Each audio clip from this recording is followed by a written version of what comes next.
មោទនភាពបំផុតនាដការីខ្មែរដំបូងដែលនាំយកសិល្បៈអប្សរាទៅរាំនៅលើទឹកកកនាប្រទេសណូវេសេឡង់ទំនុកចិត្តឈានមុខគេនៃប្រព័ន្ធបច្ចេកវិទ្យាចុងក្រោយនាំមកជូនដោយ BZ Advisor ថ្មីនេះមានវីដេអូខ្លីមួយដែលផុសចេញពីគណនី Facebook របស់នាដការីដ៏មានប្រជាប្រិយភាពមួយរូបរបស់កម្ពុជាដែលកំពុងឈររេរាំនៅកណ្ដាលផ្ទៃទឹកកកសក្បុសប្រៀបដូចជាទេពអប្សរកំពុងផុសអណ្ដែតខ្លួននៅកណ្ដាលពពកអាប់ដែលទិដ្ឋភាពមួយនេះបានបង្ហាញចេញនៅចំកណ្ដាលភ្នំទឹកកកមួយនាប្រទេសណូវេសេឡង់នាដការីរបាំបុរាណដែលទស្សនិកជនកំពុងតែមើលនៅក្នុងវីដេអូមួយនេះគាត់មានឈ្មោះថាសុគាកំឡាងដែលហៅក្រៅថាកូនអាន់គាត់គឺជានាដការីខ្មែរដែលធ្វើឲ្យពិភពលោកនិងមហាជនខ្មែរចាប់អារម្មណ៍ខ្លាំងមកលើសិល្បៈដ៏ចំណាស់និងផូរផង់មួយនេះហើយវាគឺជាមោទនភាពបំផុតរបស់កម្ពុជានៅក្នុងការផ្សព្វផ្សាយពីវប្បធម៌របស់ខ្លួនទៅកាន់ឆាកអន្តរជាតិយោងទៅតាមគណនីផ្លូវការរបស់នាដការីសុគាកំឡាងបានបង្ហោះនៅសារពោពេញទៅដោយមោទនភាពថា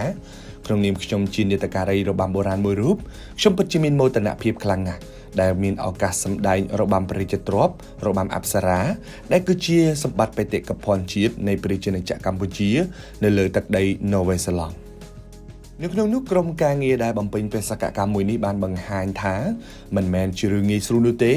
ដែលត្រូវការហោះពីប្រទេសខ្មែរទៅកាន់ប្រទេសណូវេសេឡង់ជាពិសេសអាកាសធាតុនៅប្រទេសទាំងពីរនេះបើធៀបគ្នាគឺប្រទេសយើងនិងប្រទេសណូវេសេឡង់ត្រជាក់ជាងគ្នារហូតដល់6ដងឯណោះនាដការីរំរបាំបុរាណខ្មែរម្នាក់នេះពិតជាមានការលះបង់ខ្លាំងក្លាមែនទែនសម្រាប់វប្បធម៌ដ៏ចំណាស់មួយនេះឲ្យនៅគង់វង្សជាដរាបតទៅដំណើរដ៏វែងឆ្ងាយមួយនេះខ្ញុំបាទពិតជាមានមោទនភាពនិងប្រជាជនទាំងមូលទាំងក្នុងនិងក្រៅស្រុកដែលបានផ្ដល់កម្លាំងចិត្តរកអ្វីព្រៀបផ្ទឹមពុំបាន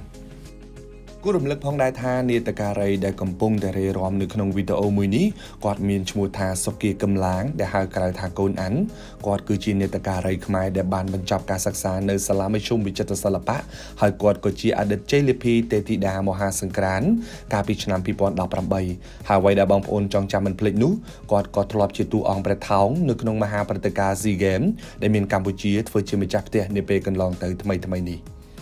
អរគុណក្រុមការងារទាំងមូលនិងអរគុណដល់នាដការីផ្ទាល់ដែលបានឆ្លងកាត់ការលំបាកដើម្បីបេសកកម្មលើកស្ទួយមុខមាត់ប្រទេសជាតិរបស់យើង